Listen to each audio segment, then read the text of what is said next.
ಬೆಂಗಳೂರಿನಲ್ಲಿ ಕೆರೆ ಜಾಗ ಒತ್ತುವರಿ ತೆರವು ವಿಚಾರಕ್ಕೆ ಸಂಬಂಧಪಟ್ಟಂತೆ ಬೆಂಗಳೂರಿನ 14 ಕೆರೆಗಳ ಮೇಲೆ ಬಿಡಿಎಯಿಂದ ನಿವೇಶನ ನಿರ್ಮಾಣವಾಗಿದೆ.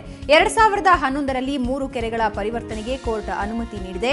ಚಕ್ಕಸಂದ್ರ ಕೆರೆ, ಲಿಂಗಣ್ಣನ ಕೆರೆ, ಶ್ರೀನಿವಾಗಿಲು ಕೆರೆ ಪರಿವರ್ತನೆಯಾಗಿದೆ.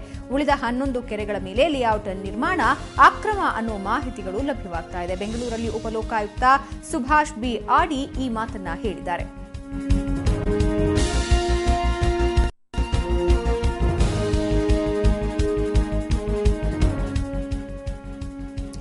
ಈ ಬಗ್ಗೆ ಏನಷ್ಟು ಮಾಹಿತಿ ನೀಡ್ತಾರೆ ನಮ್ಮ ಪ್ರತಿನಿಧಿ ನಂದಿನಿ. ಉಪಲೋಕಾಯುಕ್ತರಿಂದ ಏನೆಲ್ಲ ಮಾಹಿತಿಗಳು ಹೊರಬರ್ತಾ ಇವೆ?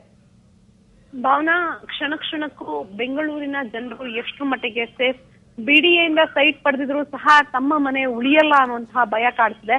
ಟಿವಿ ನೋಡ್ತಿರುವಂತಹ ಪ್ರತಿಯೊಬ್ಬರು, ಸುವರ್ಣ ನ್ಯೂಸ್ ವೀಕ್ಷಿಸ್ತಿರುವ ಪ್ರತಿಯೊಬ್ಬರಲ್ಲೂ ಸಹ ನಡುಕ ಶುರುವಾಗಿದೆ. ಯಾಕೆ ಅಂದ್ರೆ ಬಿಡಿಎ ನಿರ್ಮಾಣ ಮಾಡಿರುವಂತಹ 14 ಬಡಾವಣೆಗಳಲ್ಲಿ 11 ಬಡಾವಣೆಗಳಿಗೆ ಯಾವುದೇ ದಾಖಲಾತಿ ಇಲ್ಲ ಅಂತ ಅಂದ್ರೆ ಈ ಕೆರೆ ಮೇಲೆ ನಿರ್ಮಾಣವಾಗಿರುವಂತಹ ಬಡಾವಣೆಗಳಾಗಿರುತ್ತೆ. ಕೆರೆಯನ್ನ ಕನ್ವರ್ಷನ್ ಮಾಡಿ ಯಾವುದೇ ಕಾರಣಕ್ಕೂ ಅದಕ್ಕೆ ಅನುಮತಿ ಪಡೆದಿರ ಮಾಡಿರುವಂತಹ ಬಡಾವಣೆಗಳಾಗಿದೆ. ಹಾಗಾಗಿ ಈಗ ಎಲ್ಲಾ ಬಡಾವಣೆಗಳ ಮೇಲೆ ತೂಗುಗತಿ ನೇತಾಡ್ತಿದೆ.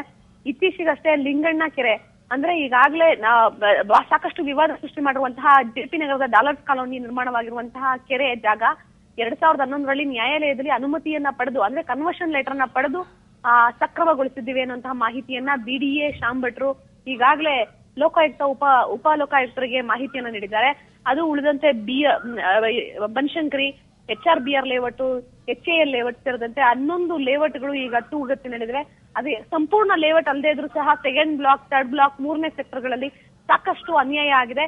ಈ ಎಲ್ಲಾ ಕೆರೆಗಳ ಮೇಲೆ ನಿರ್ಮಾಣವಾಗಿರುವಂತಹ ಬಡಾವಣೆಯನ್ನ ಏನ್ ಮಾಡಬೇಕು ಅನ್ನೋದಕ್ಕೆ ಸಂಬಂಧಪಟ್ಟ ಹಾಗೆ ಸರ್ಕಾರದ ಮಟ್ಟದಲ್ಲಿ ಚರ್ಚೆ ಆಗ್ಬೇಕಾಗಿದೆ. ಹಾಗಾಗಿ ನಾಳೆ ಮಧ್ಯಾಹ್ನ 3 ಗಂಟೆಗೆ ಲೋಕಾಯುಕ್ತರ ನೇತೃತ್ವದಲ್ಲಿ ಸರ್ಕಾರದ ಮುಖ್ಯ ಕಾರ್ಯದರ್ಶಿಗಳು, ಕಂದಾಯ ವಿಭಾಗ ಹಾಗೂ ನಗರಾಭಿವೃದ್ಧಿ ಇಲಾಖೆಯ ಮುಖ್ಯ ಕಾರ್ಯದರ್ಶಿಗಳನ್ನ ಕರೆದು ಚರ್ಚೆ ನಡೆಸಲಾಗುತ್ತೆ.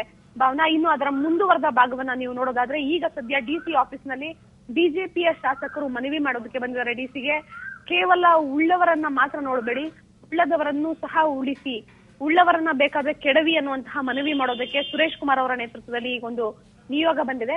ಆ ನಿಯೋಗದ ಚರ್ಚೆ ನಡೀತಿದೆ. ತದನಂತರವಷ್ಟೇ ಮನವಿಗೆ ಯಾವ ಮಟ್ಟಿಗೆ ಸ್ಪಂದಿಸಿದ ಡಿಸಿ ಅಂತ ತಿಳಿದು ಬರುತ್ತೆ. ಭಾವನಾ, ಧನ್ಯವಾದ ನಂದಿನಿ ನಿಮ್ಮೆಲ್ಲ ಮಾಹಿತಿಗೆ.